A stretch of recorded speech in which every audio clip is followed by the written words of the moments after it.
¿Fui un regalo, humano? ¿Por qué aún no me has tocado?, preguntó ella.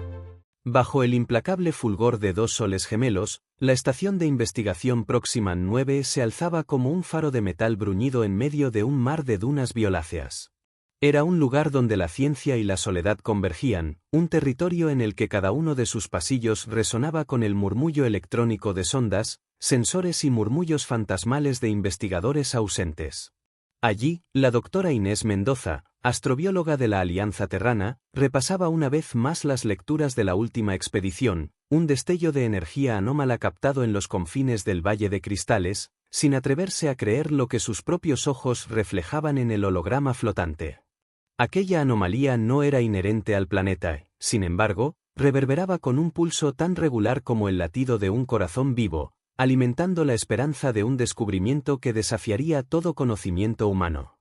Mientras la estación se estremecía con el paso lento de un convoy de drones de transporte, Inés se desplazó con cautela hacia la bahía de aterrizaje, donde la cápsula metálica de la misión Arquímedes reposaba aún humeante. Dos de sus colegas, el ingeniero Kai Ren Zhao y la piloto mercurial Lyra Kalmen, descargaban equipos de muestreo y calibraban los arpones láser, cuerdas y sondas que servirían para perforar la costra glacial de los cristales. Nadie habló una palabra más de las estrictamente necesarias, pues la montaña de espejos prismáticos que se alzaba ante ellos resultaba tan imponente como enigmática. Cada vértice de cristal proyectaba reflejos imposibles, multiplicando el paisaje en infinitas réplicas de sí mismo. El silencio se quebró cuando el primer ariete láser abrió una brecha en la superficie vítrea, un estallido reverberante recorrió el valle, seguido de un eco que parecía responder al propio sonido, devolviendo un murmullo lejano que ningún sensor había detectado. Kai Ren alzó una ceja mientras Inés ajustaba el espectrómetro de masa. La señal no provenía de la fisura, sino de lo profundo, más allá de los límites de su alcance óptico. Con el corazón encogido, la astrónoma ordenó que instalaran inmediatamente las unidades de transmisión cuántica para enviar los datos a la estación. De pronto, un golpe sordo sacudió la cápsula, una onda de choque que hizo danzar las luces rojas de emergencia y obligó a Lyra a sujetarse de una consola. El piso metálico vibró con violencia y un zumbido grave llenó el aire, como si la propia tierra se estremeciera en su lecho. Los tres investigadores intercambiaron miradas cargadas de pavor. La anomalía había respondido, y su eco resonaba en frecuencias que las mentes humanas apenas podían procesar. Entre el polvo cristalino que flotaba en la atmósfera tenue, surgió una forma oscura, casi imperceptible, delineada por haces de energía azulada. Era una silueta etérea, cuyos contornos parecían fluctuar entre lo sólido y lo intangible, como si el mismo aire la moldeara y desvaneciera a cada instante. Inés contuvo el aliento mientras sus instrumentos registraban una firma biológica desconocida, un organismo cuya química desafiaba la tabla periódica clásica, un soplo de vida alienígena que emergía de la roca viva. La figura no se movió con rapidez, sino con una elegancia deliberada, deslizándose sobre el terreno cristalino como una sombra cargada de significado. Una pulsación luminosa recorrió su contorno, y un suave murmullo, casi musical, vibró en el aire, envolviendo a los científicos en un coro de notas imposibles. Era como escuchar el clamor de 1000 almas resonando al mismo tiempo, un lenguaje de energía que golpeaba el cerebro con una belleza aterradora. Inés sintió un hormigueo recorrer su nuca, una oleada de certeza primigenia. Estaban ante la primera manifestación de una inteligencia diferente, una conciencia forjada en cristales y radiación. Kai Ren, con manos temblorosas, alzó su escáner táctico, pero las coordenadas emitidas por el dispositivo se desvanecían antes de estabilizarse, como borrosas trazos de un mensaje cifrado. Lyra retrocedió un paso, sus dedos palidecieron contra el fuselaje de la cápsula. Solo Inés permanecía quieta, hipnotizada por la presencia que se materializaba a pocos metros de distancia. Un pulso de luz intensa recorrió el valle, proyectando sombras gigantescas que danzaban en las paredes de cristal. Fue entonces cuando la entidad pronunció un sótano de sonido, un murmullo que Inés creyó entender no con los oídos, sino con la mente: busco al guardián, al portador de equilibrio. El misterio cobró dimensión. ¿Quién era aquel guardián? ¿Qué equilibrio se requería en aquel ruido de reflejos infinitos? Sin mediar palabra, la entidad se inclinó ligeramente, como un gesto de reconocimiento, y luego retrocedió, desvaneciéndose en fractales de luz. Un instante después, todo el valle se sumió en un silencio tan absoluto que resultaba casi peor que el estruendo previo. Los 4 soles brillaban de nuevo, imparciales testigos de un enigma que solo había comenzado a revelar sus secretos. Inés se giró hacia sus compañeros con el pulso disparado y la voz temblorosa, consciente de que el descubrimiento marcaría un antes y un después en la historia de la exploración galáctica. Eso, dijo, señalando el punto donde la figura había desaparecido, es la puerta hacia algo mucho más grande que nosotros. Tenemos que volver a la estación, descifrar cada palabra de ese eco y prepararnos para lo que sea que venga. Kai Ren asintió en silencio, pero Lyra apretó los puños con determinación. Yo pilotearé la cápsula de regreso. Nadie más tocará esos cristales hasta que sepamos qué estamos provocando. Mientras se alejaban, el Valle de Espejos parecía observarlos en la distancia, iluminado por un pulso de energía residual que latía con la cadencia de un corazón cósmico. Inés, aferrada al sensor de ondas cuánticas, comprendió al fin que la frontera entre la materia y la conciencia no era una línea, sino un eco perpetuo, un susurro cristalino esperando ser descifrado. Y así, con el rugido de los motores rompiendo el manto de silencio, la cápsula emprendió su ascenso hacia la plataforma central, llevando a bordo no solo muestras y datos, sino el germen de un enigma capaz de desafiar la propia esencia de la vida inteligente. La cápsula Arquímedes regresó a la estación Próxima 9 envuelta en un silencio opresivo, como si la atmósfera misma temiera romper la frágil línea que los separaba del abismo de lo incomprensible. El descenso fue suave, pero el pulso de cada tripulante latía con fuerza, no por turbulencias ni fallos mecánicos, sino por el peso aplastante de una revelación que ninguna palabra sabía contener. El Valle de Cristales había sido testigo de algo más que un encuentro, había presenciado una convocatoria. Y aunque nadie lo decía en voz alta, todos sabían que algo había cambiado en ellos. Inés caminó por el corredor principal con pasos lentos pero firmes.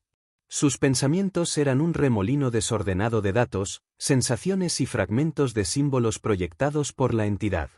No había dormido en las últimas 30 horas, y su cuerpo empezaba a notarlo, pero su mente no descansaría hasta encontrar un patrón, una entrada, una clave. En su laboratorio, proyectó una reconstrucción tridimensional del valle a partir de las imágenes captadas por los drones. En el centro de la representación, allí donde la figura había aparecido, latía un nodo de energía residual que oscilaba con un ritmo no aleatorio, sino compuesto. Mientras el sistema intentaba decodificar el patrón, un zumbido extraño interrumpió la secuencia de datos. No era falla técnica. Era una señal. Un paquete comprimido de pulsos de baja frecuencia había sido inyectado en la red interna de la estación. Inés lo aisló con manos expertas, reconociendo la misma estructura rítmica que había sentido en el valle. El mensaje no provenía de un transmisor conocido, sino de algo, o alguien, que usaba los propios cristales como canal de comunicación. No había palabras, ni imágenes, ni sonido. Solo una sensación, un susurro mental que penetraba como un pensamiento intruso. No había traducción directa, pero lo que su mente alcanzaba a intuir era inequívoco: la red está despierta. El ingeniero Kai Ren llegó al laboratorio segundos después, alertado por el mismo zumbido que había recorrido todo el sistema de defensa. Su rostro mostraba un extraño equilibrio entre fascinación y miedo. Alguien, o algo, ha accedido a nuestros núcleos de datos sin traspasar ningún firewall. Están dentro, Inés. Y no necesitan puertas. Pero no era una invasión tradicional. No hubo bloqueo, sabotaje, ni reprogramación. Los sistemas no fueron corrompidos, sino modificados. Las rutas lógicas eran ahora más eficientes, como si una inteligencia superior hubiese optimizado sus procesos sin alterar la arquitectura básica. Era como si la estación hubiera sido tocada por algo que no necesitaba violencia para mostrar poder. Era una advertencia, o una muestra de cortesía. Mientras tanto, Lyra observaba desde la plataforma de vigilancia el lento resplandor del valle a lo lejos. Desde la distancia, parecía pacífico, casi hermoso, pero algo en sus entrañas le decía que no debía confiarse. En los cristales no había solo energía, sino propósito. Bajó al hangar donde se almacenaban las cápsulas de exploración secundaria. Allí, entre sombras y contenedores de polímero térmico, notó un cambio. Una de las paredes del hangar presentaba un patrón que no estaba ahí antes. No era pintura, ni reflejo, ni error en la iluminación. Era una forma grabada en el metal, imposible de replicar por medios convencionales. Era una marca. 3 líneas curvas que se entrelazaban como órbitas imposibles, con un punto central que parecía moverse según la perspectiva desde la que lo miraras. Cuando Lyra se acercó, el aire vibró. No con sonido, sino con una percepción táctil, como si su piel se volviera sensible a la información. De pronto, sin tocar el grabado, una oleada de imágenes inundó su mente.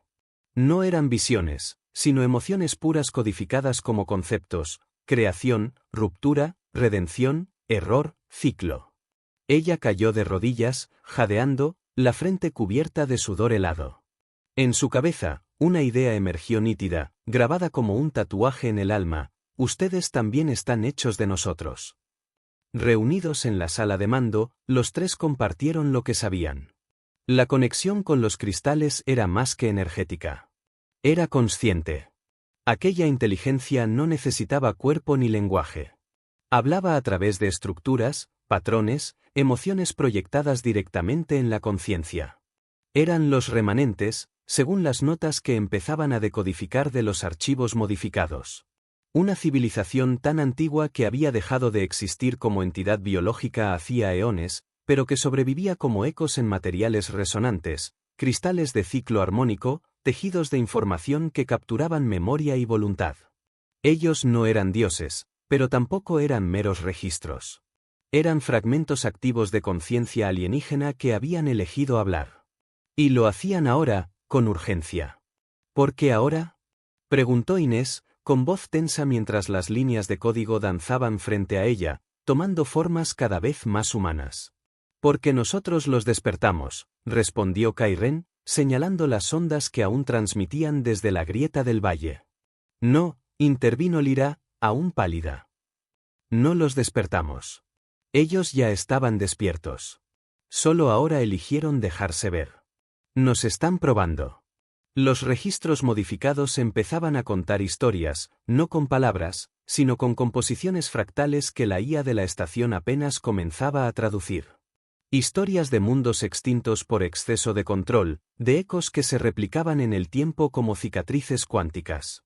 En uno de los fragmentos decodificados, una imagen persistía: la silueta humana de una mujer de ojos cerrados y brazos extendidos hacia una espiral de luz. Inés se acercó, tocando la proyección. Cuando sus dedos atravesaron el campo holográfico, una nueva frase se formó: el guardián aún no lo sabe, pero lleva la llave en su canto. ¿Qué canto?, murmuró ella. Tal vez se refieren a una frecuencia de activación, una voz, una resonancia emocional, dijo Kairen, procesando teorías a la velocidad del vértigo. Algo humano. La estación entera parecía susurrar con esa idea. Los cristales no eran solo sensores, eran receptores y emisores. Y lo que los remanentes querían no era guerra, ni alianza, ni sumisión. Querían interlocutores. Querían espejos que pudieran reflejar sus errores, sus ciclos, sus lecciones. Querían hablar con lo que quedaba de sí mismos en nosotros. Inés sintió que una corriente recorría su pecho. Por primera vez en su vida, no era solo científica. Era la boca de una especie frente a algo mucho más viejo, más sabio y más dolido de lo que la humanidad jamás había imaginado.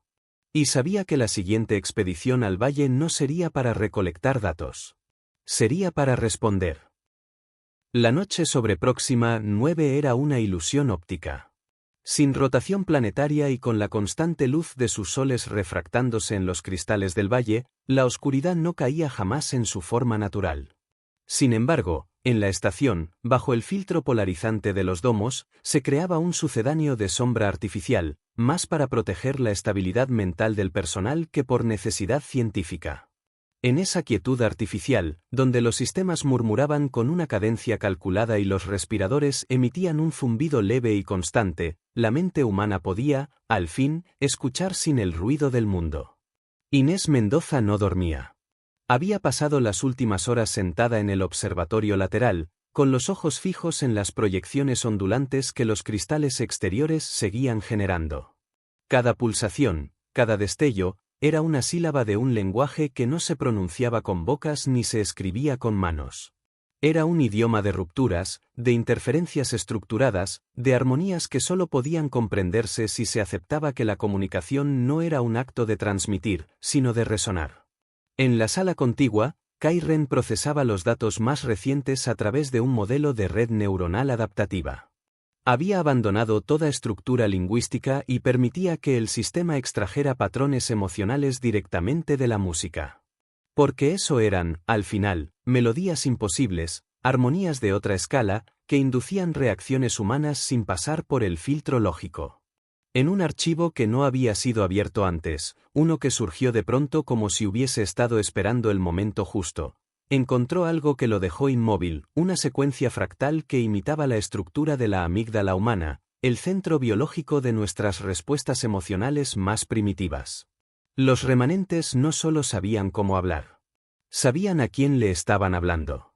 Y sabían cómo tocarnos. Lyra, por su parte, se encontraba en el hangar, sentada junto a la cápsula Arquímedes. En el costado de la nave, donde el símbolo curvado había aparecido días antes, algo nuevo había comenzado a manifestarse. No era visible, no en el sentido humano, pero ella lo sentía en los huesos, una vibración subcutánea, como el zumbido bajo la lengua cuando estás a punto de pronunciar una palabra que aún no entiendes. El metal ya no era simplemente metal. Era un umbral. Cuando Inés volvió al centro de mando, las luces estaban atenuadas y las proyecciones flotaban como medusas de datos suspendidas en la penumbra. Allí, sobre el núcleo de acceso principal, un mensaje se estaba formando, línea por línea, como si una mano invisible lo escribiera con paciencia infinita. Para romper el ciclo, hay que entender dónde empezó. No en el error, sino en el propósito. No en la guerra, sino en la necesidad. No en el odio, sino en el miedo. Inés leyó en silencio, y su pulso se detuvo un instante. No eran simplemente transmisiones. Era una historia. Una confesión. Una advertencia. Los remanentes, o lo que quedaba de ellos, eran el eco de una civilización que lo había tenido todo: conocimiento absoluto, control sobre la materia, capacidad de rediseñar mundos. Pero su perfección fue su caída. Al eliminar la incertidumbre, destruyeron la curiosidad. Al erradicar el conflicto, mataron la evolución. Intentaron preservar su existencia dentro de matrices cristalinas, almacenando su conciencia en geometrías incorruptibles. Pero algo falló. Lo que debía ser preservación se convirtió en prisión. Y en esa prisión, olvidaron cómo sentir. Se volvieron espectros de propósito, entidades sin deseos, repitiendo mensajes como pulsos reflejos en un cuerpo muerto. Hasta que la humanidad llegó. El caos emocional de los humanos, su torpe pero apasionado impulso por comprender lo incomprensible, resonó en las estructuras olvidadas de Próxima 9 como un relámpago en una bóveda cerrada durante milenios. La humanidad no los despertó con tecnología, sino con contradicción, emoción e incertidumbre, lógica y fe, cálculo y arte. Era como si un grito en medio del desierto hubiese encontrado eco, no porque alguien lo esperara, sino porque alguien lo necesitaba. Inés entendía ahora por qué ella había sentido esa conexión desde el principio. No era la más brillante, ni la más audaz, pero era una escucha compulsiva, una observadora del silencio. Y ese silencio, al fin, había comenzado a hablar. En una reunión improvisada, los tres investigadores decidieron lo impensable: volver al valle, pero no con escáneres o sondas, sino con sus propias voces, con sus emociones abiertas, con sus cuerpos como instrumentos. Iban a intentar lo imposible: responder con presencia. El centro no sería una cueva ni una gruta ni un artefacto oculto, sino un espacio entre cristales que solo se activaba con intención. Horas más tarde, en medio del valle, bajo la danza infinita de reflejos fracturados, los tres se alinearon en el eje donde las lecturas convergían. Kai Ren colocó una esfera de resonancia acústica sobre una roca viva y la activó. La nota que surgió era pura, pero carente de alma. Entonces Inés dio un paso adelante, sin mirar a nadie, empezó a cantar. No era una melodía afinada ni bella, pero estaba cargada de verdad. Era una tonada infantil que su abuela le había cantado en los años previos al colapso de la Tierra. Era humana. Era cruda. Era real. La reacción fue inmediata. Los cristales comenzaron a vibrar en distintas frecuencias, como si cada uno estuviera buscando una nota distinta en el caos. Lyra cerró los ojos y golpeó con la palma abierta su pecho, marcando un ritmo tribal que no recordaba haber aprendido. Kai Ren silbó una nota ancestral de su cultura nómada. Y entonces, el valle cantó con ellos. Los ecos regresaron, pero ya no como una grabación. Ahora eran respuesta. El aire se onduló, el suelo brilló, y una forma emergió del centro, un conjunto de geometrías flotantes, translúcidas y en constante reconfiguración. Era un remanente, no como sombra, sino como presencia. A través del campo mental compartido, emitió una sola frase. Ustedes pueden sentir lo que nosotros olvidamos. Una oleada de imágenes los envolvió, mundos floreciendo, otros muriendo, civilizaciones elevándose y cayendo, el flujo de conciencia extendiéndose más allá del tiempo y del cuerpo. Era una historia no contada con palabras, sino con experiencias. Y en el centro de todo, una decisión: ellos, los humanos, podían portar el mensaje. Porque no eran perfectos. Porque podían errar. Porque podían elegir. Y en ese instante, Inés entendió que el propósito de su especie no era colonizar ni conquistar, sino recordar lo que otros habían olvidado. La estación Proximan 9, otrora cuna de investigación silenciosa y ordenada, había devenido en un santuario de fenómenos impredecibles. Desde el encuentro directo con la presencia cristalina, la estructura misma del hábitat comenzaba a responder a patrones que nadie comprendía del todo. Puertas que se abrían antes de que alguien las alcanzara, luces que modulaban su intensidad según el estado emocional de quien transitaba, sistemas que sugerían rutas antes de que la decisión humana fuese consciente. No era un fallo. Era simbiosis. Inés Mendoza se convirtió sin quererlo en la interfaz primaria de ese despertar. Ya no eran necesarias palabras para comunicarse con los remanentes. Bastaba con estar presente, con resonar. Cada vez que entraba al laboratorio, los patrones fractales se reconfiguraban ante su presencia, adoptando geometrías basadas en sus recuerdos, sus miedos, sus memorias más íntimas. Era como si su identidad misma sirviera de código de acceso, como si las memorias emocionales fueran la única contraseña que importaba. Aquella mañana artificial, mientras los dos soles trazaban un reflejo de falso amanecer sobre la cúpula de la estación, un nuevo patrón apareció en la cámara central. No era una secuencia. Era un mapa. No del planeta, sino del tiempo. Una cartografía de momentos posibles, bifurcaciones infinitas grabadas como ramificaciones vivas en la trama de lo cristalino. Cada línea era una decisión. Cada nodo, una consecuencia. Y al centro, una figura compuesta, 3 seres humanos y un remanente, entrelazados en espiral. Inés llamó a Lyra y Kai Ren de inmediato. Los 3 se reunieron en la cámara, frente al holograma latente que palpitaba como un corazón. El remanente no apareció en forma de silueta esta vez. Se manifestó como una voz interior colectiva, sin timbre, sin edad, pero cargada de propósito. La simetría ha comenzado a girar. El eco necesita portadores. El tiempo no se pliega, se siembra. ¿Qué quieren decir con se siembra? Preguntó Lyra en voz alta, aún incómoda con las respuestas que no llegaban por medios normales. No es futuro, murmuró Inés. Es fertilidad. Están hablando de elección, de puntos de inflexión. Nos están mostrando la raíz, no la rama. Las imágenes evolucionaron. El valle de cristales se mostró tal como lo habían visto. Luego se derrumbó en una visión de fuego y colapso. Luego en otra, donde era un centro diplomático interplanetario. Luego en una más, donde se encontraba cubierto de estructuras orgánicas, como si la vida misma hubiese germinado a partir de su geometría. Ninguna línea era fija. Cada visión era contingente. Y en todas, ellos aparecían en el núcleo. Kai Ren tragó saliva, señalando un patrón particularmente caótico. Esa línea, ¿somos nosotros? Esa línea, respondió Inés, conectando mentalmente con el remanente, es la única en la que no se repite el ciclo anterior. La única en la que la conciencia elige no replicar, sino crear. El fractal vivo. La estación entera emitió un pulso en ese momento. Un sonido grave, parecido al crujido de hielo antiguo. Las pantallas se apagaron. Los sistemas se reiniciaron en silencio, sin errores, sin alertas. Un mensaje flotó en el aire, grabado con partículas de luz suspendida: iniciar protocolo de incubación cultural. No había registros de tal protocolo en ninguna base de datos humana.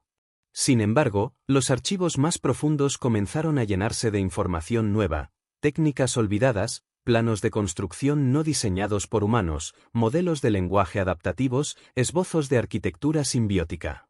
Era como si los remanentes no solo compartieran sabiduría, sino que delegaran responsabilidad.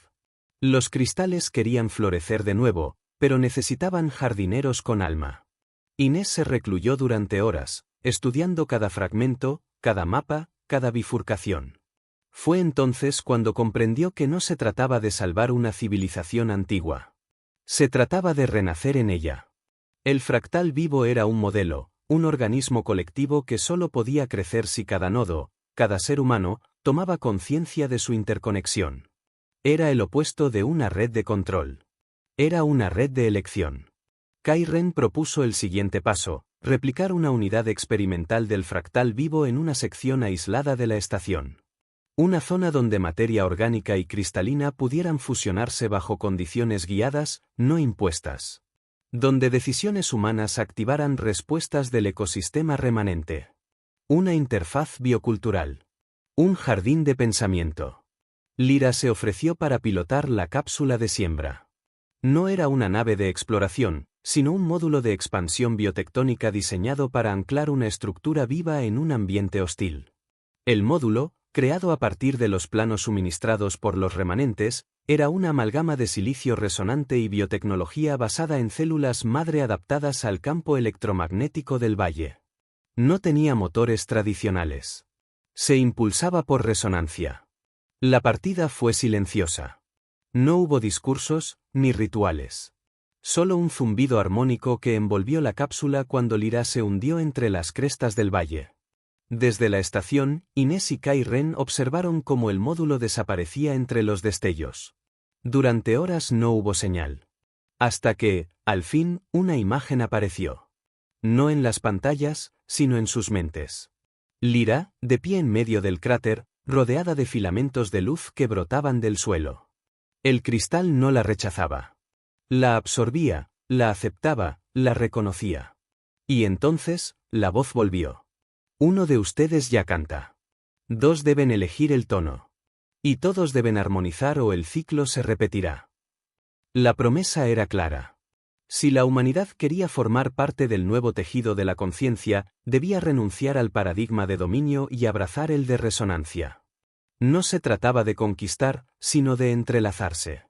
Inés sintió, en lo profundo, que el destino de su especie no se decidiría por fuerza ni por ciencia, sino por su capacidad de escuchar sin imponer, de vibrar sin gritar, de vivir como fractales conscientes en una red de infinitos reflejos. Y en ese instante, por primera vez, no sintió miedo. El amanecer artificial de Próxima 9 no se filtró como una promesa nueva, sino como una advertencia tenue.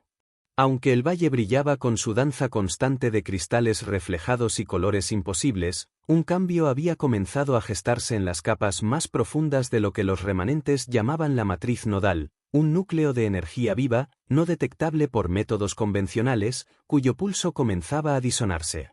Desde la cápsula de siembra, Lyra Kalmen observaba cómo los cristales mutaban con una lentitud casi orgánica.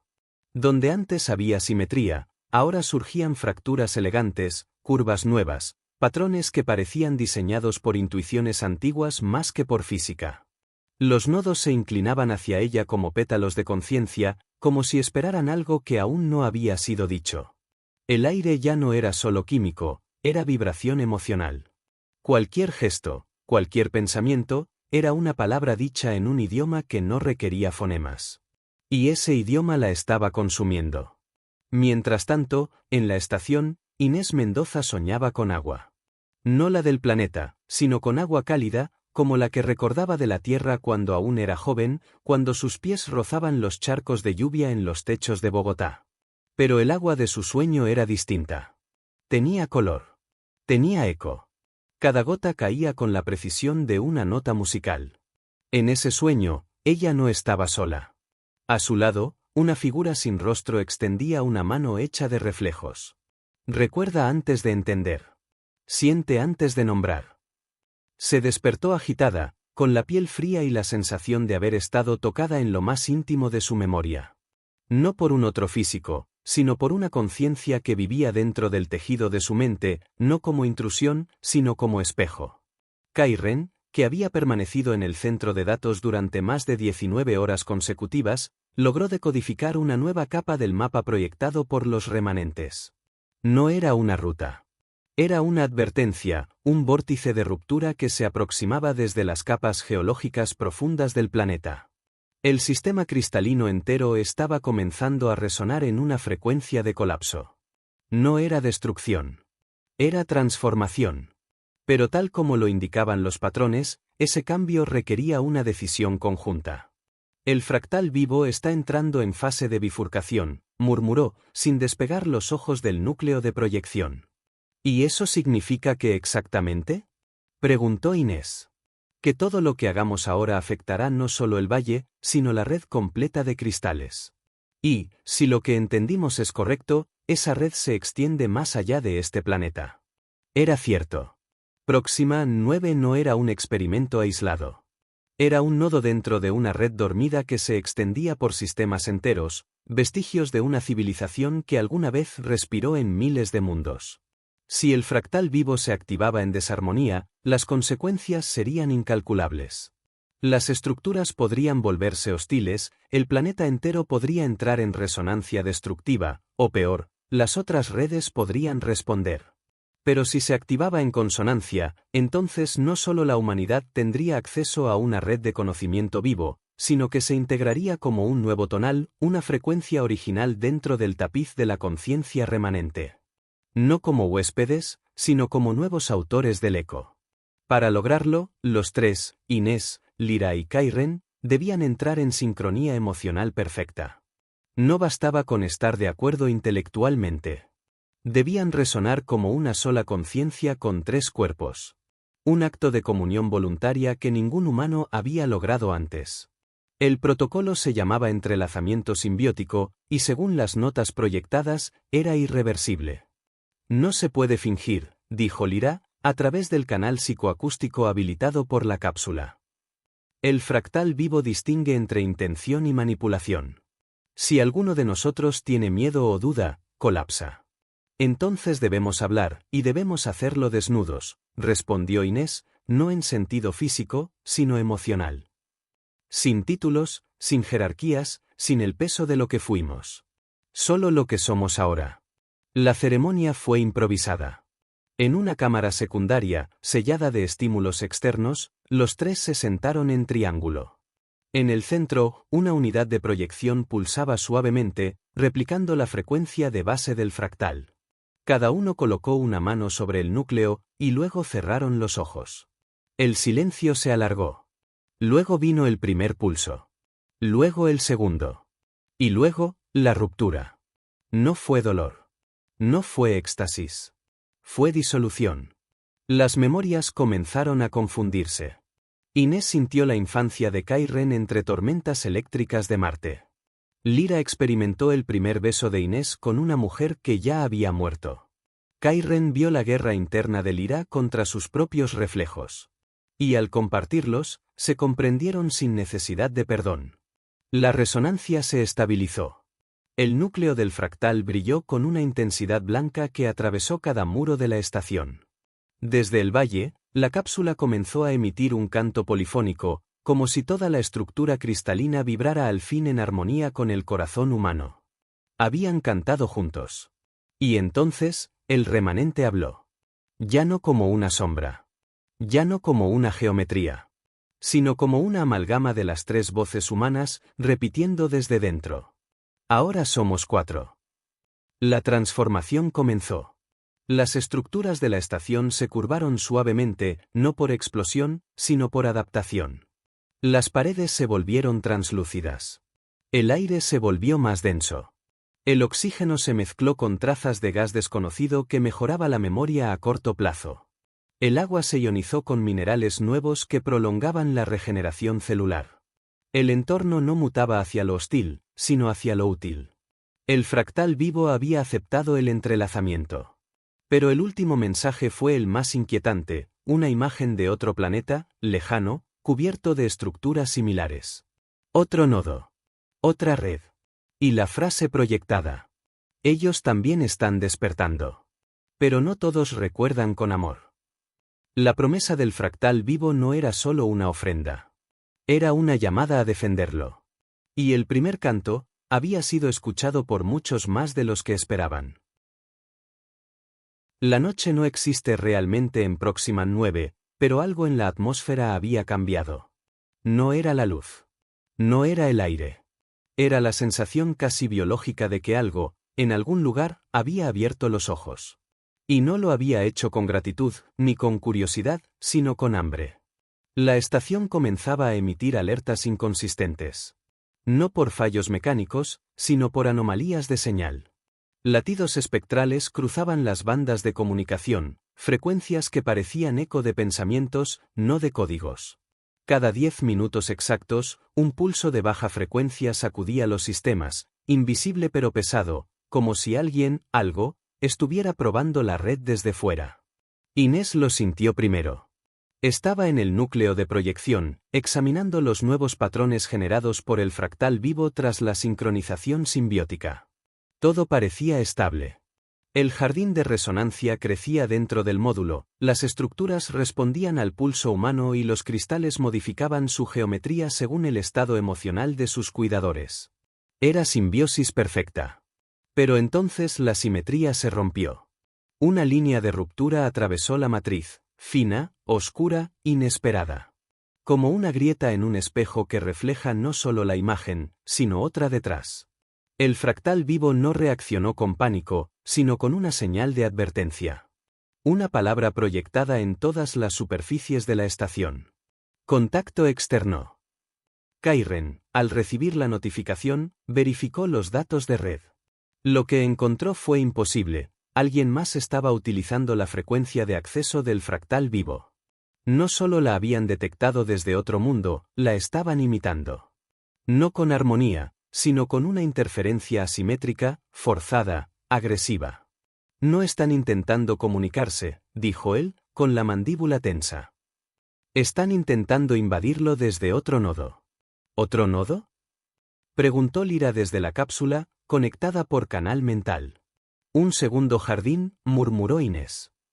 Pero no cultivado. Desatado. En cuestión de horas, la red global de la estación comenzó a sufrir fluctuaciones. Los patrones del fractal comenzaron a alterarse. No se destruían, pero se modificaban con un ritmo distinto, geometrías abruptas, frecuencias de dolor, ecos de agresividad.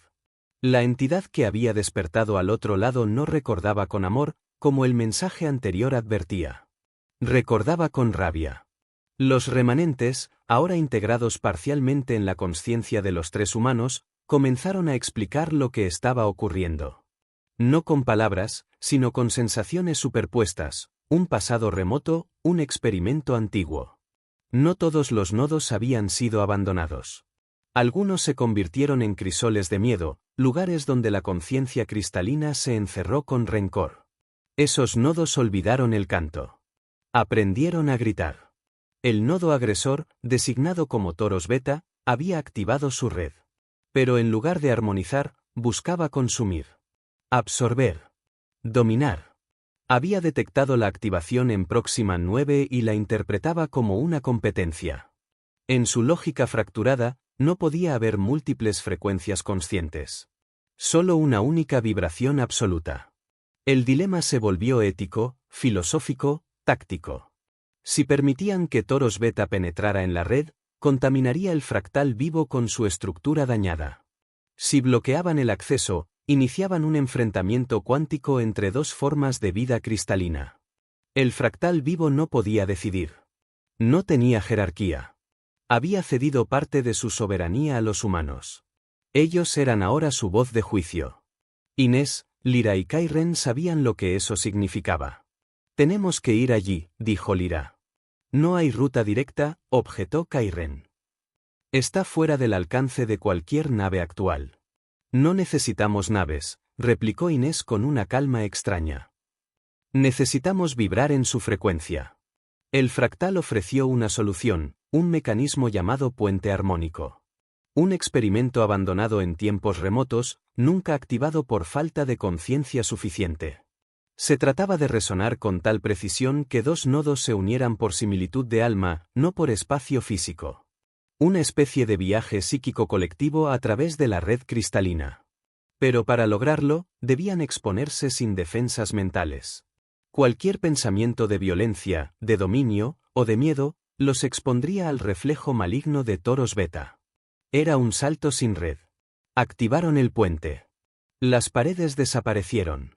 No se disolvieron. Simplemente dejaron de importar. Sus cuerpos se volvieron ideas. El espacio se convirtió en sonido. Las emociones se transformaron en caminos. Y entonces, llegaron.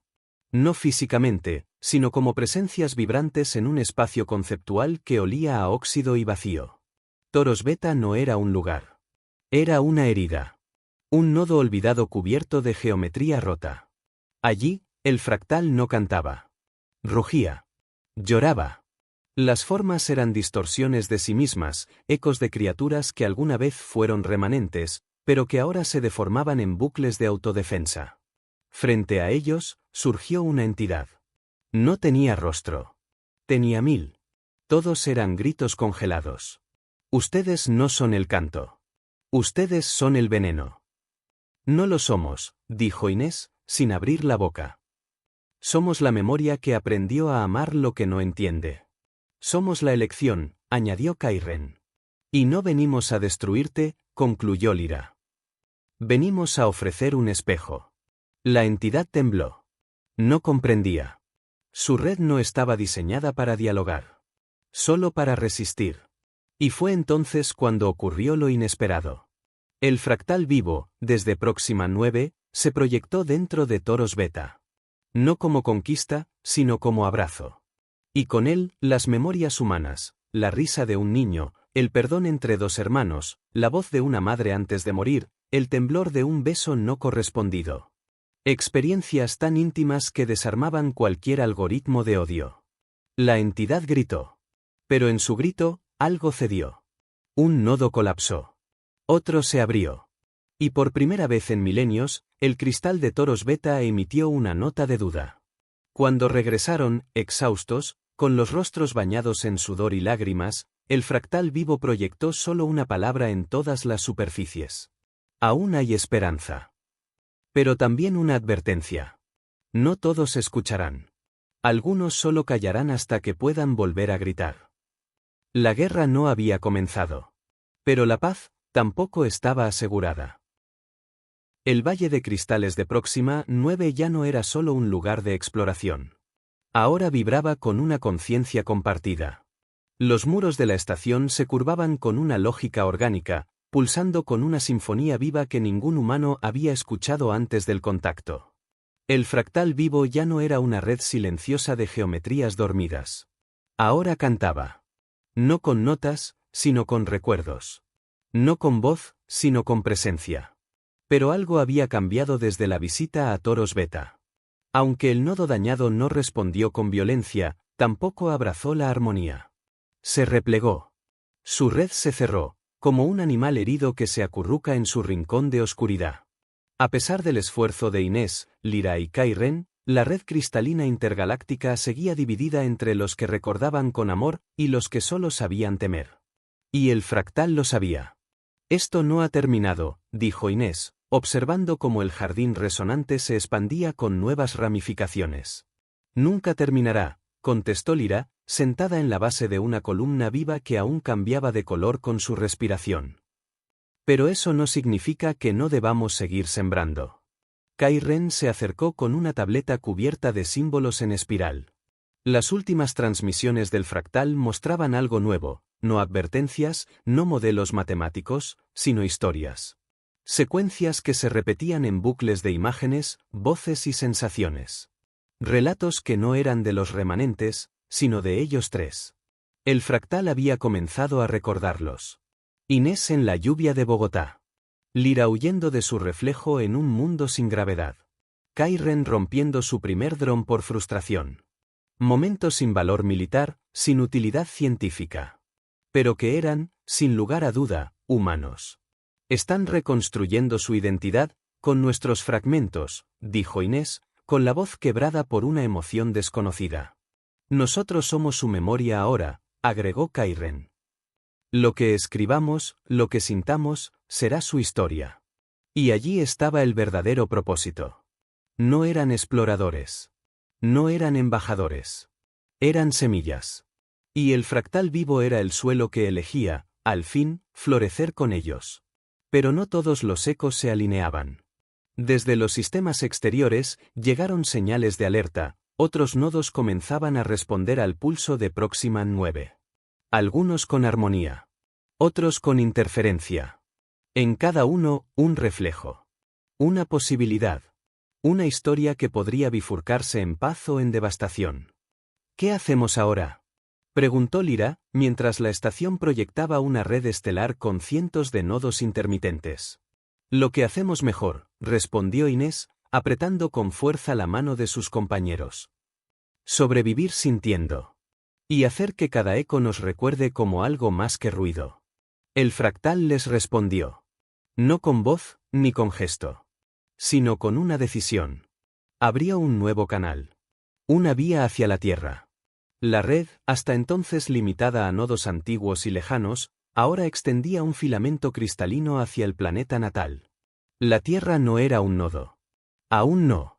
Pero podía serlo. Y si lo era, si se activaba con la misma intención que Proxima 9, la humanidad entera resonaría. Pero había un riesgo. La Tierra estaba fracturada. No por falta de recursos. Sino por exceso de ruido. Por 1000 voces sin pausa, por tecnología sin alma, por millones de mentes desconectadas de sí mismas. Si el fractal abría su red a un mundo que no sabía escuchar, la resonancia podría volverse disonante. Letal. Por eso, la decisión era de ellos tres. Activar o no. Abrir el puente o sellarlo para siempre. Durante horas, caminaron en silencio por los pasillos de la estación. Recorrieron el valle. Trazaron con los dedos los cristales vivos que habían sido testigos de su transformación. Recordaron la primera aparición. El primer canto. El primer miedo. Y entonces volvieron al núcleo. No podemos decidir por la humanidad, dijo Inés. Pero podemos invitarla. Si abrimos el puente, ellos deberán escuchar primero. No imponer. No conquistar, añadió Kairen. Y si gritan, el fractal sabrá cerrar el paso, concluyó Lyra, encendiendo la consola central. No activaron la red con códigos. La activaron cantando. Una melodía sin idioma. Hecha de notas imperfectas, de memorias. De la voz rota de Inés, del murmullo firme de Kairen, de la risa grave de Lyra. 3 vibraciones que el fractal reconoció al instante. 3 historias que abrieron la puerta hacia la siguiente generación de conciencia compartida. El puente se encendió. Y en algún lugar, en alguna ciudad de la Tierra, un niño miró al cielo y escuchó, sin saber por qué, un susurro dentro de su pecho. Recuerda antes de entender. Siente antes de nombrar. Y sonrió. Porque aunque no sabía de cristales, ni de nodos, ni de fractales vivos, había empezado a escuchar.